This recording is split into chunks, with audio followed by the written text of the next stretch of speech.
보미를 데리고 온 이유는 여러분들 힐링 좀 하시라고, 위탁 판매에서 어려움을 겪고 있으시거나 또 판매가 안 돼서 초조하신 거나 이런 거, 저도 같이 겪는 상황이고 이미 겪었던 부분이 있으니까 그런 거에 대해서 말씀을 드리면서 힐링 되시라고 이렇게 우리 보미도 출연을 하게 됐습니다.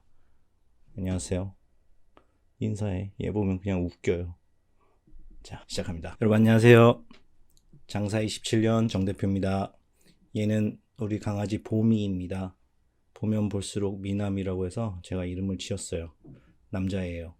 얘 이야기는 나중에 하고요. 오늘 말씀드릴 이야기는 제가 위탁 판매를 제대로 시작한 지 한 6개월 정도 됐어요. 작년 2021년 8월 정도부터 해서 지금 한 6개월여 지나면서 그동안에 겪었던 부분들을 차례대로 말씀을 드리면서 결론적으로 어떻다, 그리고 앞으로 어떻게 하겠다라는 말씀을 드리려고 이렇게 영상을 제작하게 되었습니다. 총 4개의 구성으로 말씀을 드려볼게요. 첫 번째는 그 위탁 판매라는 거에 대한 소개 및 제가 시작한 계기, 그리고 두 번째는 처음 시작할 때의 준비 과정 및 어려움, 그리고 세 번째는 6개월이 지나고 나서의 소감 및 위탁 판매의 장단점, 그리고 마지막 네 번째는 결론으로서 위탁 판매에 대한 전반적인 의견에 대해서 말씀을 드려보겠습니다. 정 대표의 위탁 판매 6개월 이야기 시작해 보실까요?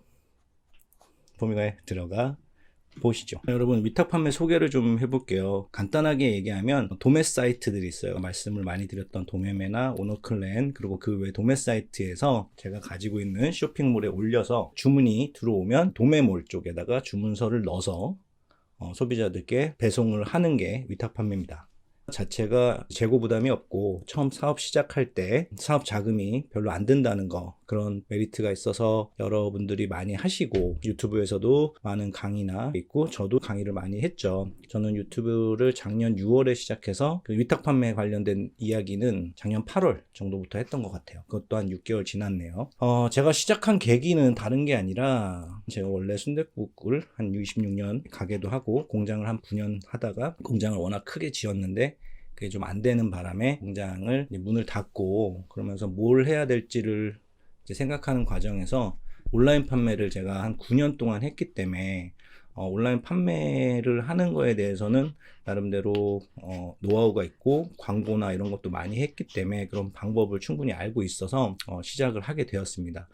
그래서 위탁 판매에 대해서 좀 많이 알아봤죠. 잘하고 열심히 하면 뭐 모든 사업이 안 그러겠습니까마는 승산이 있을 거라고 봐서 시작을 하게 되었습니다. 두 번째로 처음 시작할 때 과정, 뭐 준비 어려움 이런 게 있었어요. 처음에 시작하면 위탁 판매 관련해서 사업자 등록을 해야 될 것이고요. 그리고 통신 판매 신고도 해야 되고, 뭐 건강기능식품을 판매하게 되면은 건강기능식품 판매 등록증도 내야 되고, 뭐 그런 일련의 과정을 거쳐서 내가 진입하고자 하는 쇼핑몰들의 판매자로서 등록을 해야 됩니다. 스마트 스토어, G마켓, 옥션, 뭐 11번가, 인터파크, 위메프 티문, 이런 몰들에 다 사업자로 등록을 해서 코드를 다 받은 이후에 상품을 올릴 수 있게 됩니다. 저는 사업자 등록을 하고 영업 등록하는 데 어려움은 없었어요. 기존에 했던 거고 상품 등록하는 것까지도 큰 어려움은 없었는데, 막상 등록을 시작을 하면서부터 어려웠던 점은 뭐가 팔릴지 모른다. 그리고 처음에 저는 대량 등록을 위주로 해봤었어요. 대량 등록을 했는데 판매가 거의 일어나지가 않더라고요.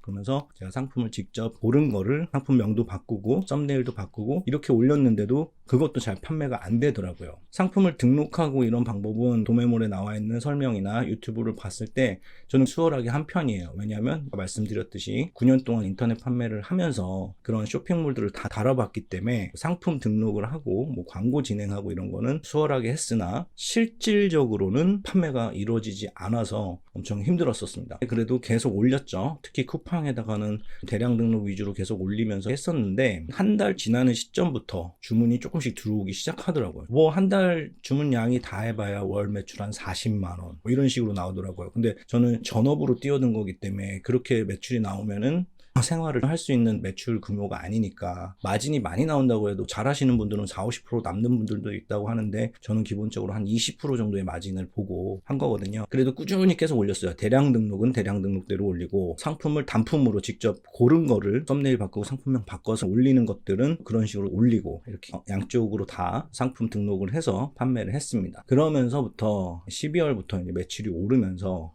최근에는 매출이 점점점 올라서 월 매출 2천 뭐 이렇게 나오기도 하더라고요. 근데 중요한 거는 그 2천 내에서 뭐 실제로 마진은 한 10% 정도밖에 안 돼요. 왜냐하면 광고를 태웠거든요. 뭐 네이버 검색 광고, 유튜브 광고, G마켓 옥션 파워클릭, 키워드 광고 이런 쪽으로 하다 보니까 마진에서 빠지는 부분이 많이 있었습니다. 그런 어려움을 거치면서 세 번째로 말씀드리면 6개월 지나고 나서의 장단점이 뭐냐. 장점은 처음에 말씀드렸듯이 초기에 큰 투자 자금이 필요하지 않다. 처음 시작하면 사입을 하지 않는 이상 재고 부담이 없어서 자금이 묶이는 거에 대한 그런 염려도 없다. 이 사업 자체가 조금만 공부를 하면 시작하는 것 자체는 엄청 쉽다라는 거예요. 단점은 품절 관리. 상품을 올려놨는데 품절이 돼요. 근데 상품 주문이 와버려. 그랬는데 못 보내. 판매물에서 페널티도 받고 이런 면이 있어요. 그리고 결정적으로 위탁 판매할 때 대량 등록을 했을 때 하루에 3,000개, 4,000개 이렇게 올렸다. 그럼 실제로 제가 뭐를 파는지는 몰라요. 이게 엄청 단점인 게 자기가 파는 제품이 뭔지를 모른다는 거. 그러면 AS도 안 되죠. 상품 문의도 안 되죠. 이런 단점이 있습니다. 그래서 마지막으로 결론은 극단적으로 말씀을 드리는 거는 안 하려고 해요. 어떤 분들은 뭐 위탁 판매 대량 등록하지 마세요. 막 이렇게 극단적으로 얘기하시는 분들이 있어요. 근데 저는 그거에 대한 동의는 안 합니다. 상품을 무조건 단품 등록만 하세요. 뭐 이러시는 분들이 있는데 대량 등록을 하더라도 뭐 10,000원 이상만 띄워와서 판다든지 좀 더 신경을 써서 업로드를 하는 거죠. 대량 등록을 하더라도 한 번에 막 몇천 개씩 하는 게 아니라 몇백 개씩 이렇게 하면서 카테고리별로 찝어가지고 오늘은 뭐 생활 리빙 쪽을 올리고 오늘은 뭐 인테리어 쪽을 올리고 그러면서 좀 더 세분화해가지고 뭐 올리더라도 뭐 100개, 200개 이런 식으로만 올리는 것도 괜찮을 것 같습니다. 그래서 저도 앞으로는 중국이나 이런 도매몰 같은 데서 사입을 해가지고 판매하는 것도 생각을 하고 있어요. 그런 식으로 해야 마진도 더 남을 것이고 그래서 그런 식으로 해보려고 하고 있습니다. 앞으로도 계속 제가 판매하는 과정에서 여러분들께 도움이 될 만한 정보 모두 다 좀 공유를 하면서 동영상 제작을 해서 올리도록 할 거고요. 항상 유익한 정보가 될 수 있도록 노력을 하겠습니다. 그리고 전에도 말씀드렸지만 위탁 판매 얘기뿐만 아니라 제가 순댓국 사업하면서 뭐 26년 하면서 매장 관리했던 거 그런 부분들 그리고 노하우 같은 것들도 계속 영상 올리겠습니다. 사실 이 전에 영상에도 몇 개 있어요. 조회수가 많이 안 나와서 그러는데 그런 영상들도 한 번씩 보시기 바랍니다. 오늘 영상은 여기까지 하겠습니다. 다음 영상은 전에 말씀드린 것처럼 G마켓 옥션 파워클릭 광고 영상 제작하고 있으니까 잘 만들어서 하겠습니다. 오늘 영상은 우리 봄이 보시면서 힐링 좀 하시라고 그리고 위탁 판매 열심히 하면 꾸준히 하면 팔려요. 네, 제가 해보니까 G마켓 옥션 한 200개 정도 올렸거든요. 단품으로 하나씩 팔리고 있습니다. 그러니까 안 팔린다고 너무 또 걱정하지 마시고요. 일단은 판매가 일어나야 재밌잖아요. 판매를 될 수 있게끔 제 영상도 보시면서 도움도 받으셨으면 좋겠고 매출 나셔서 마진을 조금씩 보고 이 사업에 대해서 재미를 느끼셨으면 좋겠습니다. 봄이가 가고 싶어 죽을라 하네요. 네, 감사합니다. 어떻게 하시죠? 웃으며 삽시다. 정표님들 최고. 봄이야 뿅 뿅. 봄이 가기 전에 봄이 스토리를 얘기해 줄게요. 봄이 얘를 어떻게 데리고 왔냐면요. 제가 한 중학교 때를 마지막으로 강아지를 키워본 적이 없어요. 사실 그래서 강아지 만지는 것도 별로 안 좋아했는데 옛날 때 그 순댓국 공장을 할 때 그 앞에서 밥을 대먹는 데가 있었어요. 근데 얘가 갑자기 밖에서 이렇게 노끈에 묶여가지고 이렇게 목에 묶여서 있는 거예요. 그래서 대수롭지 않게 생각을 했는데 제가 밤에 야근하고 집에 가는데 얘가 밖에서 이렇게 천막도 없는 데서 비를 맞고 있는 거예요. 그걸 한 2번을 봤어요. 2번째 봤을 때는 내가 쟤 저러다 죽겠다 싶어서 이제 내려가지고 이렇게 봤는데 뭐 내가 그때 당시에 어떻게 해줄 방법이 없더라고요. 그래서 그 다음날 그 식당 사장님한테 얘 뭐냐고 얘 우리가 데려가서 키워도 되냐고 그러니까 갖다가 키우시라고 막 그러는 거예요. 그래서 안 그래도 우리 애들이 막 강아지 키우자고 했는데 제가 엄청 반대를 했었거든요. 근데 얘를 이제 제가 데리고 온 거예요. 얘가 보니까 이제 포메라니안 맞죠? 예. 그래서 근데 얘 보면 되게 재밌어요. 웃겨요. 얘 보면 웃기고 우리 어머니께서 엄청 신기해하세요. 제가 강아지를 데리고 온 거에 대해서 너무 신기해하시는 거예요. 근데 작년 9월쯤에 데리고 왔는데 이제 한 5개월 됐네요. 얘가 우리 식구 된지. 근데 엄청 잘 지내고 있고요. 좀 웃겨요. 그냥 보면은 재밌는 게 아니라 웃긴 짓을 좀 많이 해요. 아무튼 그렇습니다. 얘 스토리는 그렇고요. 우리 와이프한테 아직 얘기를 안 했는데 우리 와이프랑 애들이 지금 미국에 가 있거든요. 애들 그 모델 활동 때문에. 근데 와이프한테 얘기 안 했는데 한 일주일 전에 얘가 강아지들 걸리는 파보 장염이라니까 걸렸어요. 그게 뭐 고양이들도 걸리고 그런다네요. 근데 치사율이 꽤 높더라고요.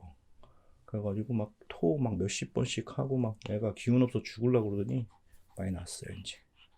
밥도 잘 먹고 똥도 잘 싸고 더워하네요. 예. 네, 그렇습니다. 봄이 나중에 요청 있으면 또 한번 출연시킬게요. 요청 없으면 출연 안 하고요. 오케이. 자, 갑니다. 빠이. 봄이야, 빠이. 바이바이. 네. 가자. 알았어. 가자.